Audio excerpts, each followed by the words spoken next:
Selamat malam, kita jumpa lagi di Polemik, program bincang-bincang yang membahas sebuah persoalan secara komprehensif dengan menghadirkan narasumber yang eksklusif. Malam ini saya Latif Sregar akan menemani Anda berpolemik hingga 90 menit ke depan. Dan seperti biasa saya tidak sendirian, saya ditemani oleh pimpinan sidang Cepopong. Sampurasun. Hatur nuhun, terima kasih. Thank you. Thank you. Oh, bisa bahasa Inggris juga? Oh, bisa tuh. Tapi biasa menggunakan bahasa Indonesia. Ya. Karena cinta kepada Indonesia. Betul. Kalau bahasa Sunda boleh? Tergantung situasi. Tergantung situasi. Kalau tadi Kalau ada Bang Sampurasun, Ruhut boleh. Ruhut si Tompul orang Sunda Kan setengah. dulu sekolahnya kapan di itu di Unpad. Sekolah di Ya. Bandung. Oke, baik. Oke. Kita akan segera mulai, Cek, polemik Mangga. kita malam ini. Baik. Silakan dibuka. Ya. Dengan ucapan selamat malam, saya buka sidang khusus ini. Mana Pak Luna atuh? Ini Cepopong ganti-ganti terus Bukan, ini bukan. pengawalnya. Kenapa ini pengawalnya jadi ganti kelamin? Kenapa direvisi kelaminnya? Siapa namanya? Suka. Pegang palu Cepopong suka. Baik. Saya buka sekali lagi dengan ucapan selamat malam dan terima kasih atas kehadirannya. Oke, Nah, setelah dibuka seperti biasa Cepopong akan menyampaikan tata tertib. Baik. Tata tertibnya boleh direvisi nggak? Jangan ya, nanti tunggu paripurna. Bagaimana kebutuhan. Kebutuhan, oke. Baik, tentu ya di dalam semua sidang harus ada tata tertibnya. Nah, tata tertibnya tidak sulit, sangat sederhana. Yang pertama, semua orang yang ada di ruangan ini boleh menyampaikan pendapatnya bebas dengan catatan tidak keluar dari judul. Ya, kemudian yang kedua, kalau mau memotong pembicaraan orang lain itu pun boleh-boleh saja Bang. Dengan catatan karena ada polisi lalu lintas maka tentu supaya tidak bentrok, ya, tidak semrawut ya tentu harus ada izin dulu dari pimpinan sidang. Baik cuman segitu. Baik. Sangat sederhana. Oke, terima kasih Cek. Dan tadi sudah disampaikan oleh Cepopong, asal jangan keluar dari tema. Tema kita malam ini, Undang-Undang KPK revisi atau nanti. Dan tadi sudah disebutkan oleh Cepopong, ada Bang Ruhut Sitompul dari Komisi 3 DPR. Selamat malam Bang. Ada Bung Alphonse Palma dari YLBHI. Ada Bung Niko Adrian, aktivis 98 yang akan menjadi calon pimpinan KPK. Kemudian di tengah ada Bung Rahmat Bagja, pengamat hukum dari Universitas Al-Azhar. Ada Mas Sinton Pasaribu, Komisi 3 DPR dari PDIP. Bang Magdir Ismail, seorang pengacara. Dan Faisal Assegaf, aktivis 98 yang juga mendaftar. Sudah? Lagi proses mendaftar untuk menjadi calon pimpinan KPK. Sebelum kita mulai polemik kita malam ini, mari kita saksikan tayangan yang berikut ini.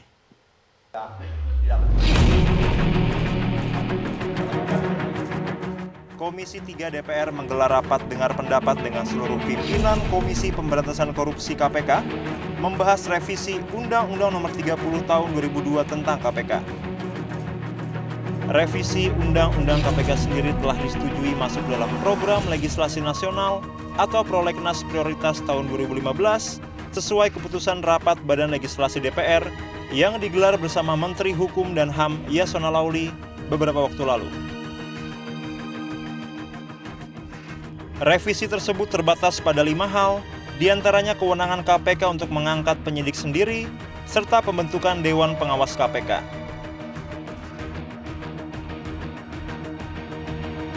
Ya, ini surat baru kami terima dari di pimpinan, dan pimpinan sudah memberikan, sudah rapat, pimpinan DPR sudah rapat, dan kita sudah serahkan semuanya kepada mekanisme dan prosedur yang berlaku di DPR. Kita sabar dulu dan substansinya tentu akan kita pelajari bagaimana supaya KPK ini akan lebih baik dan tentu bisa memberi kontribusi besar buat kepentingan bangsa dan negara, khususnya yang berkaitan dengan masalah korupsi.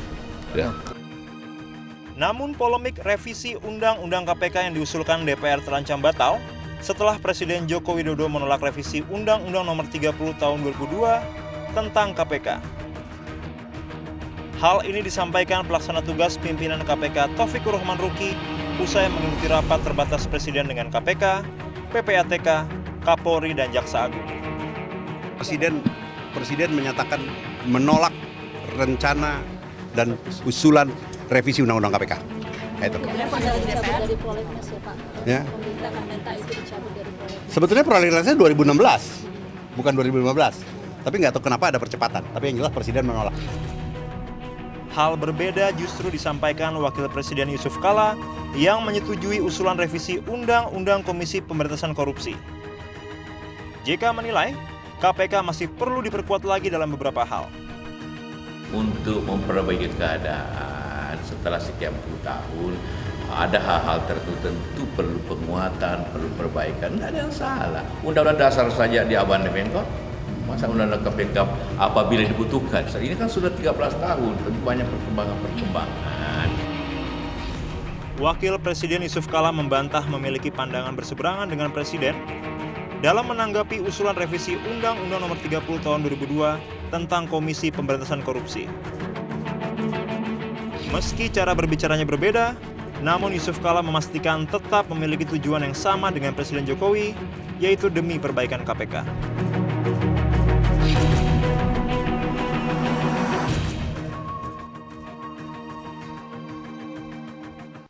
Ya, banyak perdebatan apakah Undang-Undang KPK perlu direvisi, tapi kemarin pada sidang paripurna DPR sudah diputuskan Undang-Undang KPK, revisi Undang-Undang KPK akan dibawa sebagai prolegnas 2015 tanpa ada anggota DPR yang menolak. Semua fraksi setuju. Bang Ruhut kemarin ikut paripurna?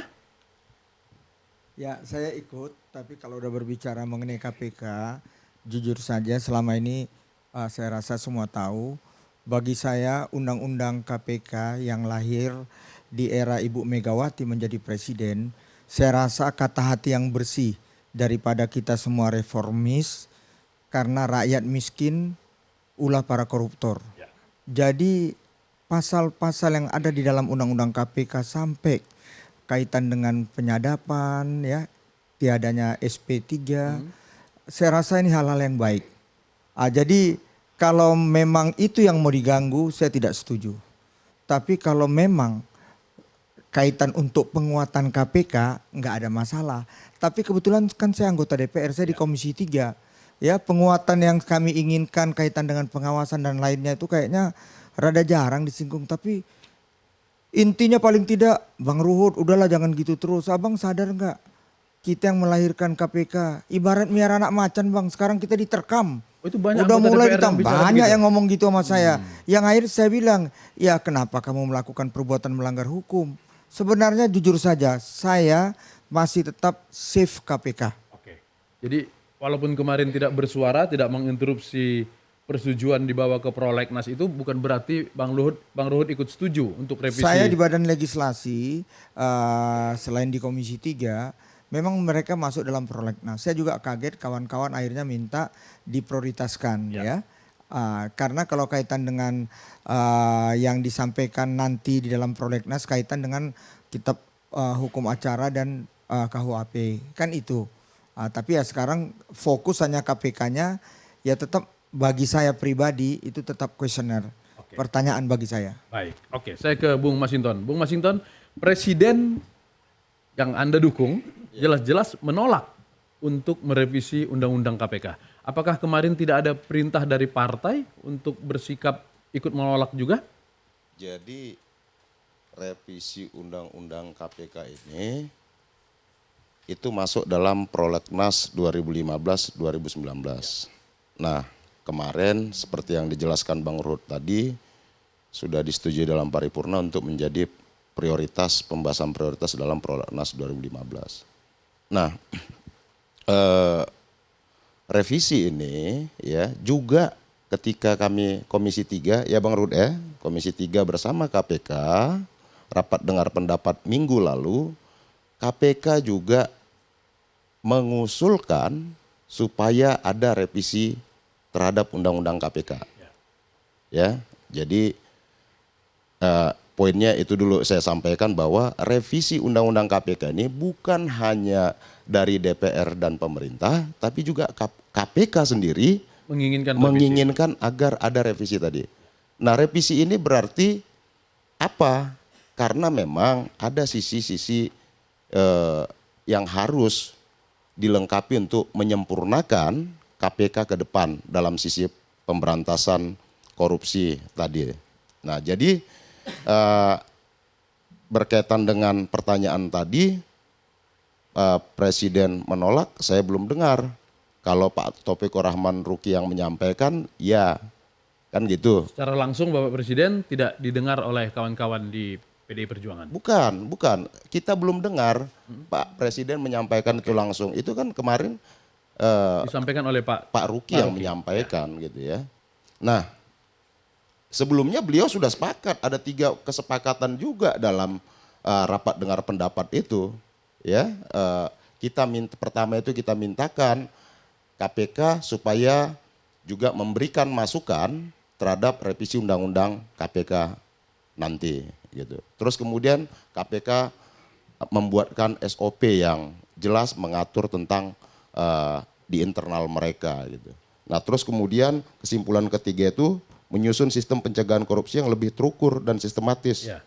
Nah, jadi dalam RDP kita itu Komisi 3 bersama KPK jelas bahwa KPK menginginkan revisi Undang-Undang KPK.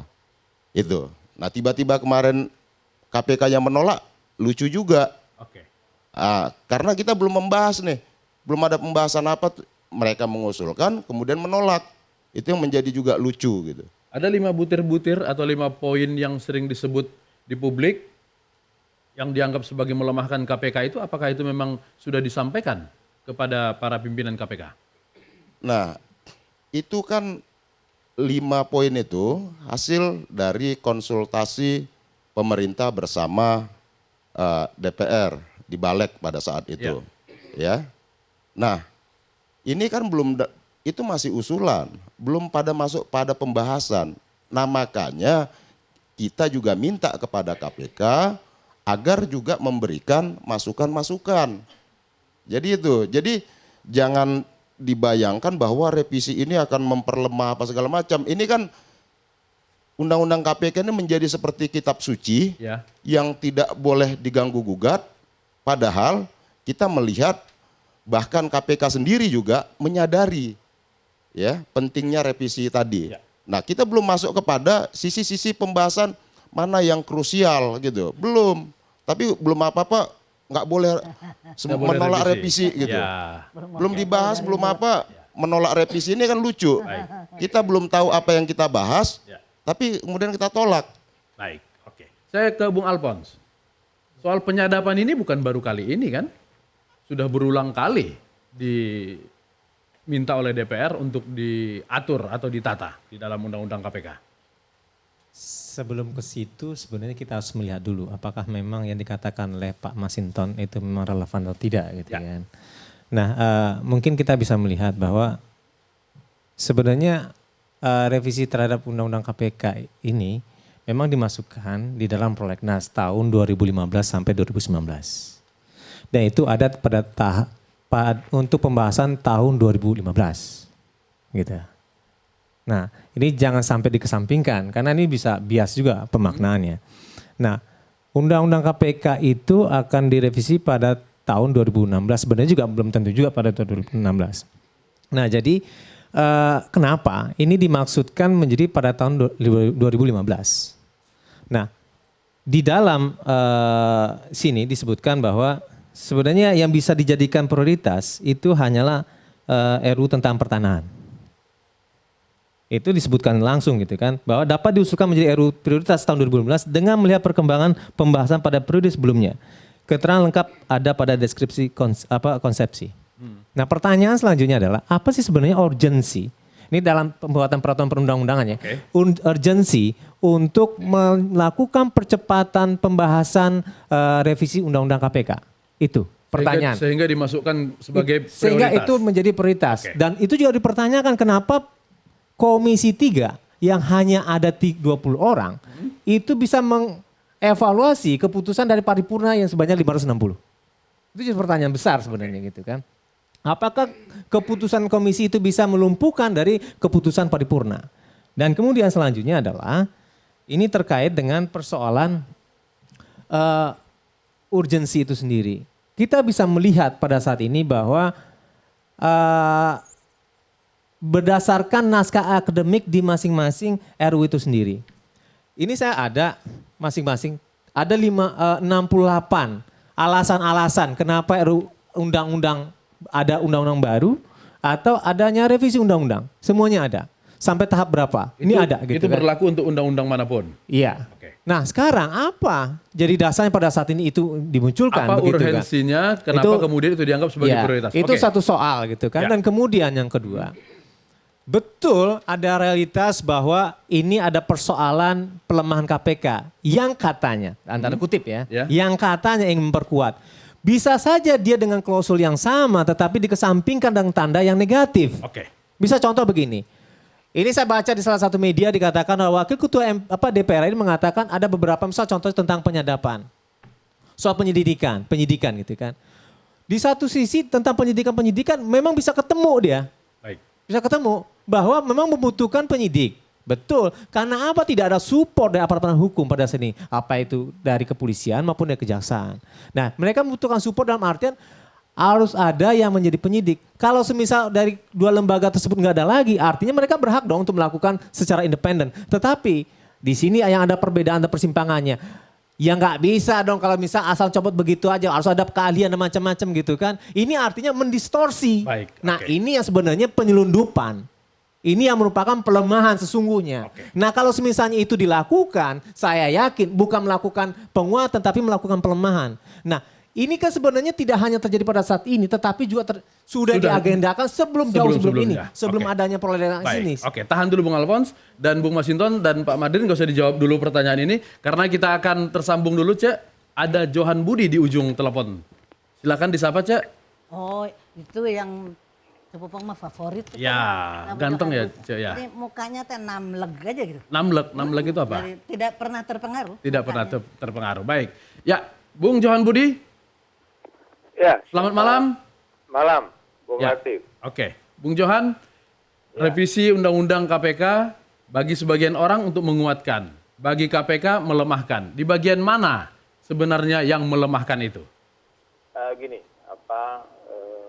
kalau selama ini slogan yang disampaikan bahwa revisi Undang-Undang 30 tahun 2002 tentang KPK itu dimaksudkan untuk memperkuat, itu sah-sah saja. Tapi di dalam penyataannya gitu, justru yang dibicarakan revisi adalah berkaitan dengan mereduksi kewenangan penyadapan dan penuntutan gitu.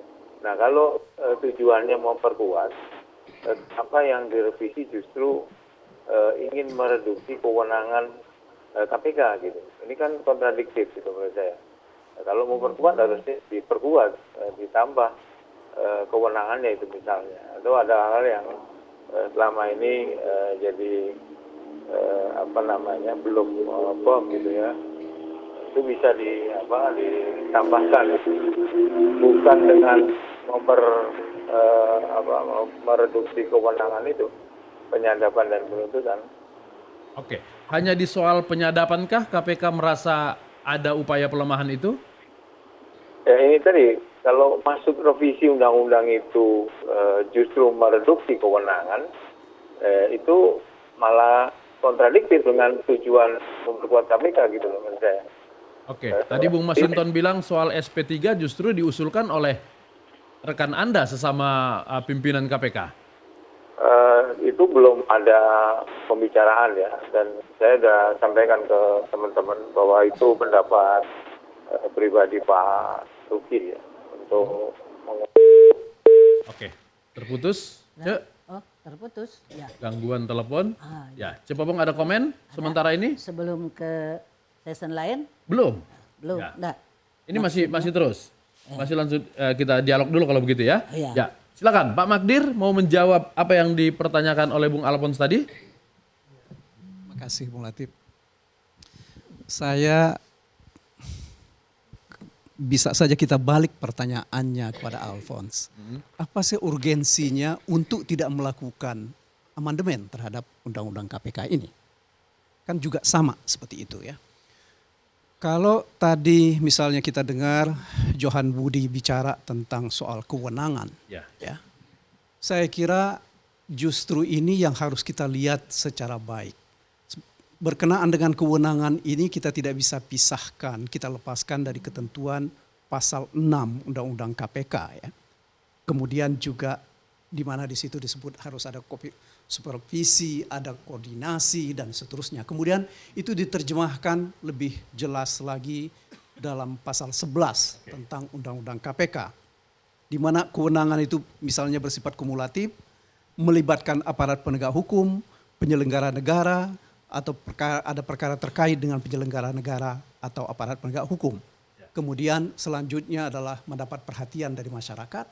Dan yang penting lagi sebenarnya di situ adalah merugikan keuangan negara. Paling sedikit 1 miliar. Nah, ini sebenarnya yang lebih penting untuk kita. Kalau kita ke belakang kita lihat undang-undang korupsi, perubahan-perubahan undang-undang korupsi itu gunanya adalah untuk mencegah terjadinya kerugian keuangan negara ini. Akan tetapi dalam praktek kita sekarang ini Bung Latif, ya, KPK ini sudah keluar dari track ini. Ya. Mereka tidak peduli lagi apakah itu penyelenggara negara atau bukan penyelenggara negara, ada kerugian keuangan negara atau tidak. Akan tetapi sepanjang itu dianggap bahwa itu ada korupsi, siapapun yang jadi pelapornya bisa mereka tangani. Ini yang jadi persoalan sekarang ini. Apakah ada kasus yang ditangani oleh KPK tidak melibatkan aparatur negara? Umumnya memang melibatkan aparatur negara, tetapi aparatur negara itu kan kita bisa lihat ada yang merupakan sebagai aparatur negara dalam arti bahwa mereka sebagai penegak hukum atau penyelenggara negara. Ini kan itu yang satu tingkat ya disebut di dalam undang-undang ini. Tidak semua orang bisa, semua aparatur negara bisa ditangani oleh KPK kan seperti itu. Nah, kemudian berhubungan dengan penyadapan ya, saya kira penyadapan ini pun mesti ada aturan yang jelas ya. Jangan sampai ada orang yang ditarget ya karena laporan atau karena apapun kemudian dilakukan penyadapan. Ya. Ini yang tidak boleh, ini mesti ada aturannya. Bukan hanya sekedar penyadapan kalau berhubungan dengan pasal 12 ya. Karena ini selain penyadapan di situ juga ada perekaman, tapping. Kemudian ada juga pemblokiran rekening. Nah, yang terjadi dalam praktek kita sekarang ini ya, begitu banyak dalam perkara-perkara itu pemblokiran rekening itu dilakukan. Bahkan saya ingat betul ada seorang kawan yang beberapa tahun yang lalu uang itu tidak ada urusannya dengan apa yang dipersangkakan kepada dia. Uang itu uang tabungan untuk membayar biaya sekolah anaknya. Sehingga itu nggak bisa sekolah orang.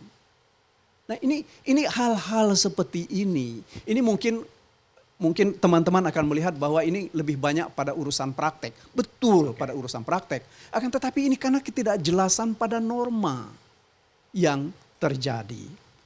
Nah kemudian saya kira kalau bicara tentang hal yang lain, kalau berhubungan dengan amandemen terhadap Undang-Undang KPK ini, satu hal yang juga menjadi masalah buat kita, sekarang mengenai pertanggungjawaban pimpinan KPK. Itu kan dikatakan bertanggung jawab kepada publik. Ya, bertanggung jawab kepada DPR, bertanggung jawab kepada Presiden. Tapi bentuk pertanggungjawaban itu seperti apa?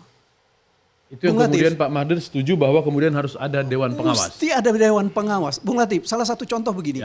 Kalau kita lihat misalnya Bank Sentral Inggris, ya, kalau kita bisa mau jadikan sebagai salah satu contoh bagaimana pertanggungjawaban mereka terhadap publik. 5 menit sesudah mereka mengambil keputusan, keputusan itu disebarluaskan kepada masyarakat, publik. Baik. kepada publik. Oke, tahan dulu Pak Magdir ya. Oke. Mungkin masih akan panjang tapi kita harus istirahat. Cek, ada komentar? Ada. Sedikit saja. Sedikit saja. Saya ingin mengulangi lagi bahwa saya bukan ahli hukum. Ya. Tapi Bang Cepopong hanya ingin berpikir objektif saja. Bahwa undang-undang ini ya yang disebut tadi nomor 30 2002 bukan Al-Quran. Objektif saja. Artinya Bukan artinya bisa saja direvisi. diubah. Karena undang-undang dasar saja Bisa kita bisa diamandemen. diubah batang tubuhnya. Apalagi ini dengan catatan sebagai wakil rakyat. Yang penting itu nanti lebih berguna untuk rakyat. Itu komentar dari Oke, Cepopong. baik. Ya, kita istirahat dulu. Polemik segera kembali.